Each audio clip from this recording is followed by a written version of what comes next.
Coming up on today's episode of Airborne-Unlimited, Russia-Ukraine conflict pushes flight design into bankruptcy.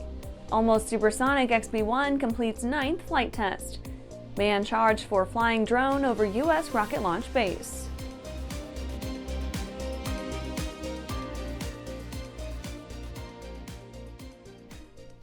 Welcome to Airborne Unlimited. I'm your host, Holland Lee.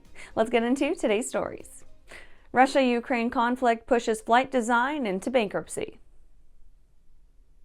Flight Design General Aviation GmbH has filed for bankruptcy. The company is based at Eisenach-Kindel airfield in Germany.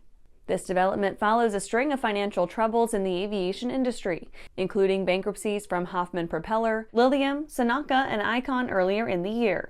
The insolvency case is being managed by lawyer Marcello Di Stefano. Prior to the Russian invasion of Ukraine in 2022, Flight Design operated a production facility in Kherson, employing around 150 workers and producing up to 200 aircraft annually. However, the conflict quickly forced the company to abandon this facility and establish new production lines in the Czech Republic and Kazakhstan. Despite these efforts, the disruption severely impacted operations. This is not Flight Design's first financial setback. The company previously entered insolvency in 2016 due to debt issues, eventually being acquired by Lift Air in 2017. While the move brought temporary stability, Flight Design struggled to maintain momentum with newer models like the F2 and the long-anticipated F4, a four-seat aircraft still under development. Flight Design's insolvency raises questions about its future in the light sport aircraft market. Efforts to recover from the loss of its Ukrainian production base and establish partnerships in Kazakhstan appeared promising but may not have been enough to secure financial stability. For now, the fate of the company and its aircraft remains uncertain as the insolvency process unfolds. After the break, San Francisco Coast Guard Helo pilot receives DFC. Looking for a new generation of proven and efficient aviation power plants that boast modern engineering, electronic ignition, and both direct and gear drive systems? With 100 horsepower to 240 horsepower, the Skyline and Redline engines offer uncommon value in an overpriced industry. Whether you are looking for fixed wing or rotor, MW Fly Americas has been established to service the American market with dedication and expertise. MWFlyAmericas.com. I'm currently using the Hartzell Talon, by far the best aerobatic propeller ever come out. I use the Trailblazer. It adds performance to the Super Decathlon and dependability, and it's rugged. Hartzell's been an excellent partner for Whip Air, just in terms of your product support as well as keeping an eye on the market and developing new products that meet demand.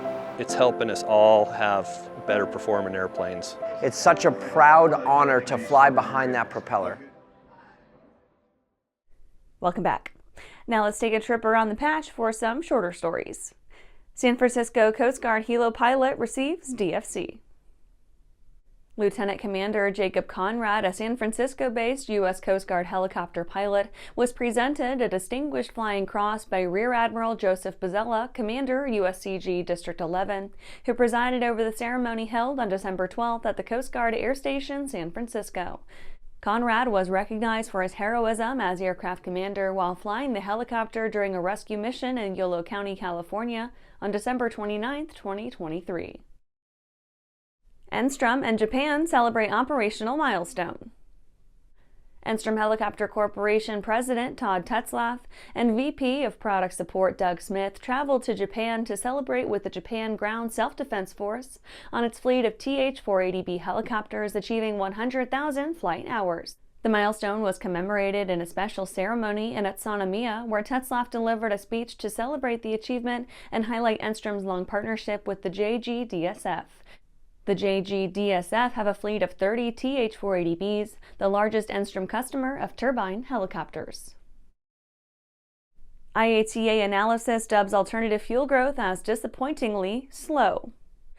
The latest analysis by the International Air Transport Association found that the growth of alternative aviation fuels was disappointingly slow in 2024.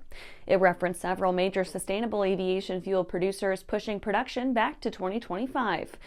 The organization noted that production of SAF in 24 will reach 1 million tons by the end of the year, more than doubling the amount manufactured last year. However, it still stands no chance against traditional fuel numbers. It only accounts for 0.3% of the global jet fuel produced. NASA provides updates to Moon to Mars plans. As NASA begins to work its way through the Artemis lunar exploration campaign, it has released new information on how it's preparing for crewed missions to Mars. This includes technical approaches and steps for the agency's space exploration plan, a revised executive overview, and 12 new white papers detailing results from the review. One especially significant white paper reveals NASA's decision to utilize fission power as its primary source of crew-sustaining power once on the Martian surface. That's it for today's trip around the patch. Let's get back to the rest of the news. Almost supersonic XB-1 completes 9th flight test. Boom's XB-1 supersonic demo aircraft completed its 9th test flight on December 13th. The flight sets a high standard for the upcoming subsonic test campaign finale. The test flight, piloted by Chief Test Pilot Tristan Geppetto Brandenburg, lasted a total of 56 minutes. It reached a maximum altitude of 27,716 feet, surpassing its previous 25,040-foot mark. The airspeed topped out at 517 knots, or Mach 0.87, 30 knots greater than recorded in Test 8. Flight Test 9 aimed to complete critical system checks as the XB-1 moves closer to going supersonic. It conducted flutter tests at higher speeds, with the fastest being at Mach 0.85. One focal point of Flight 9 was studying the impact of updates to the XB-1's flutter excitation system. During Flight 8, held on November 16th, Boom's team collected data on the system's effectiveness and used it to make refinements. Many of these upgrades had to be designed completely from scratch due to the XB-1's unique nature. Another key point of Flight 9 involved the installation of Microtau's shark skin riblet to the XB-1's aft belly area to check its durability at transonic speeds. The technology is intended to reduce drag, increase fuel efficiency, and lower emissions. After these messages, man charged for flying drone over U.S. rocket launch base.